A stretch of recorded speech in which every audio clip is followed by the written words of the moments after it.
Welcome back to IPCPR 2017 with Cigar Federation. I'm Tripp, here with the man himself, Jonathon Drew. We're standing here in front of the JD Brands booth. Why don't you tell us about JD Brands?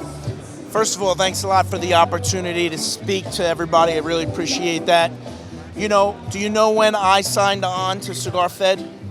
I don't know exactly. It was a long time ago. 2002. I've been a member since. You know that? No. 2012. 2012. I was going to say, that's a long time. No, since 2012 is when I first signed on to Cigar Fed and started to take note of what you guys were doing, the movement and everything. So during those years, I was very much online, posting, blogging, forums, and I had always liked the style and always liked the vision of where Cigar Fed was going. So I'm not just somebody who's here with you from a standpoint of you visiting the Drew State booth. I'm also still a fan of the program, and I'm proud of you guys, and I respect everything that you guys do. That means a lot. Well, it's true, and these days I'm not as much online because I try to have some personal life, but asking us to talk a little bit about the John Drew brands means a lot to me, so thanks for giving us this opportunity to speak to all the Cigar Fed heads out there, all right? Anytime, brother. All right, cool. All right, so with that, here's what I got to say. We're going to work through the overall piece, and then we'll go through each of the brands. Overall, the name of the company is John Drew Brands. My name, Jonathon Drew, got no H, but for the John Drew Brands, we dropped it John. So John Drew Brands initial release, we have 3 brands. The first one is the Brixton Mash Destroyer.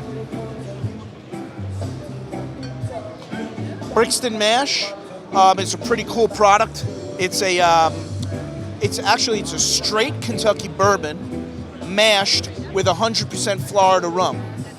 So with that in mind, you have something really new to market. Forgetting that it's a great graffiti artist, 25-year vet, CBS crew from Italy, the actual imagery, every aspect of this brand is fucking tight, top to bottom. Brixton is a place in England. It's a city where David Bowie was actually from. Brixton is the Caribbean city where all the Caribbean folk who come to England, everybody goes to Brixton. So Brixton is like England's answer to Brooklyn. That would be Brixton. That's their Brooklyn. So it's an international brand from minute one. When you really think about all the brands that come out of the United States, whether it's bourbon, whether it's ryes, whether it's rums, it's either about heritage, family heritage, or geographically based. Yeah. The water of Kentucky, the water of Colorado, up in the Rockies, right?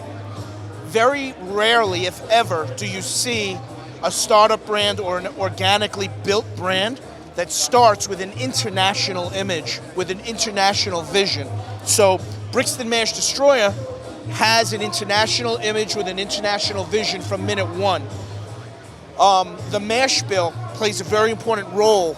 A lot of people don't know what a mash bill is. A lot of people have heard the word, but they don't understand the capacity and what it means to the product.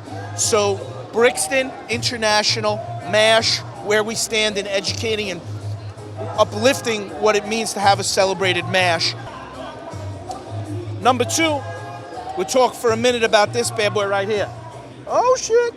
This one right here, that's the Dove Tale Rum. So Dove Tale is badass because, this is 100% Florida rum and it's 100% aged the entire time in bourbon barrels, which is unique. Lots of times when they're doing a second curing or second aging on a spirit, it'll go for 3 weeks, a month, 6 months. A year would be like crazy, right? That's like crazy. But what's nice about this product is all of the rum that's in the Dove Tale has all been aged for the entire period in the bourbon barrels the whole time. So the main part about the Dove Tale Rum is it's a rum, 100% Florida, 100% aged in the bourbon barrels. Has a nougat, caramel, heavy, rich finish to it. It's really for the guy who's a whiskey drinker. Whiskey, whether it's bourbon, whether it's rye, whether it's scotch, the whiskey drinker is going to have a affinity towards this rum, for sure, because it's stronger, It's got some heat to it, it's got bite to it, but it also has that nougaty finish, that vanilla nougaty caramel finish at the end. So on the on the Dove Tale Rum, this is our entrance into the rum world. We're not trying to be an $11 rum. You can buy rums for $10, $11, $12, $13. You can buy rums for $100. This one is $34.95, so it's right where the rum should be. It allows us to still be profitable, but at the same time have something that's very unique.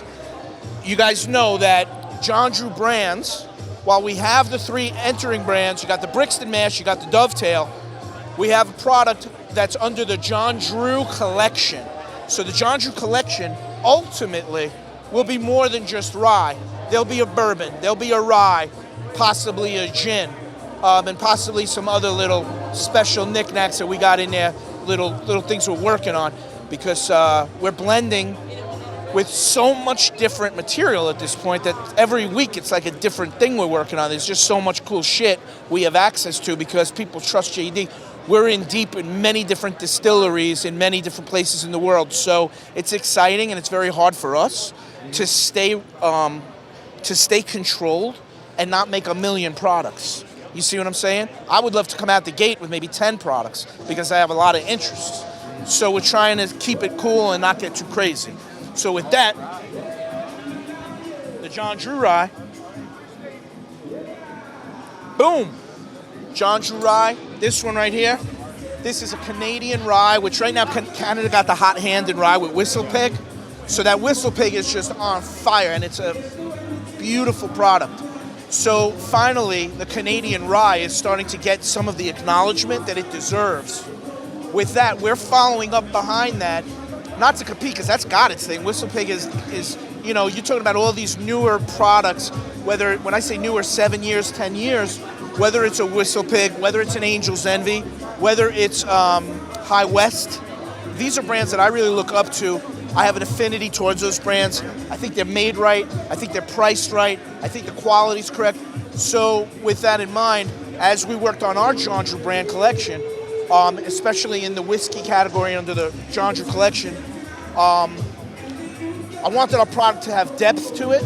I wanted the taste of the product to still be smooth, but still give you a fight. It's a 90 proof, so it's got plenty kick to it, but I didn't want to go all the way up into the 100, 110.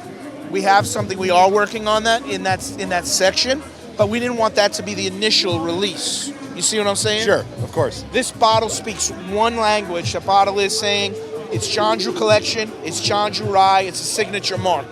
So those are the 3 marks. You'll be able to see them in the stores. They'll always be presented in some type of wooden merchandising solution like this, what we call shelf unit. So when you see our brands, think about it. Remember all the years that you would see our cigars that would have tobacco in the box? Yeah, that's kind of inspired by tobacco, right? My man. Tobacco in the box always was a Drew Estate thing. Later on, some other guys copied us and did other things, right? Which is all right. They did it 15 years later. But when you saw tobacco in the box, pretty much you knew it was a Drew Estate product. Yeah. So with the John Drew collection, I'm really trying to be on top of our game and have this wooden display. If you don't stay here, I'll grab it. The 9 count allows us to have brand presence within the store to see the full collection. I can tell you a little bit about which states we're rolling into. That was going to be my next question. That's what everybody wants to know, is when they can get their own hands on it. All right, well, looks like August, the very beginning of August, we should roll out into Florida and Chicago. Then, in September, we'll be going into Georgia, the Atlanta market. Stupidity. We'll be going into Massachusetts, right around that same period as well, September. And Texas should be in that September period. John Drew Brands is not like just a little company where it's just JD. There is a full company. I mean, it's, at this point, starting off, it's a 7-person company. You can't have a little company with alcohol. You can. And guess what?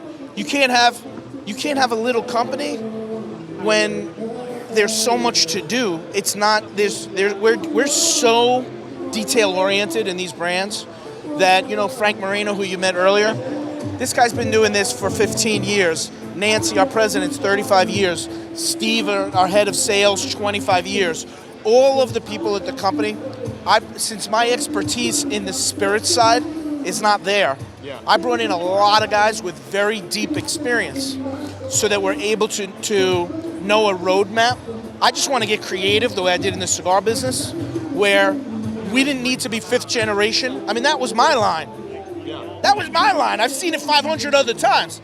But that was JD. We're not fifth generation cigar makers. We did this shit. We broke them all. We're not trying to fill the pipeline. We're breaking the pipeline. And that's the same way I'm thinking about John Drew Brands, is that I don't really give a shit what everybody else is doing. I might like Angel's Envy.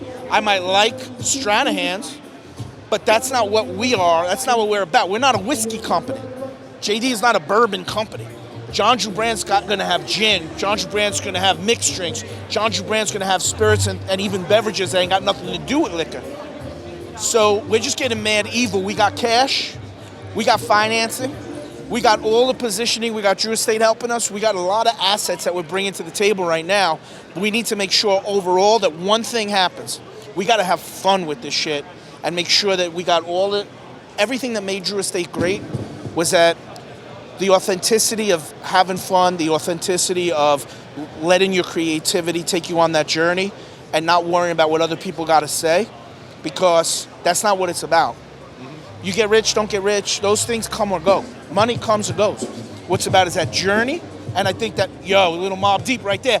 Shout out to Prodigy, Mobb Deep. We lost them 2 weeks ago, so we're making sure we're playing a lot of Mobb Deep this week right here.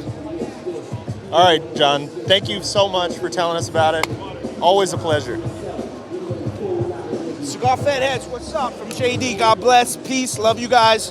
Been there with you for already now since 2012, which was, I think it was formed when, 2011? Or 2011, I think. So we were right there, right from the essence. My man Kyle hooked me up. We were standing in the rain outside of a cigar shop in California, and we did an interview in the rain. We were just covered in rain, and he was like, JD, I want you to be on the site. Come and check it out. So the next day I did. We got heavy on it, and I've believed in it ever since. So bless. And Cigar Coop. What's up, Cigar Coop? Thanks again, John.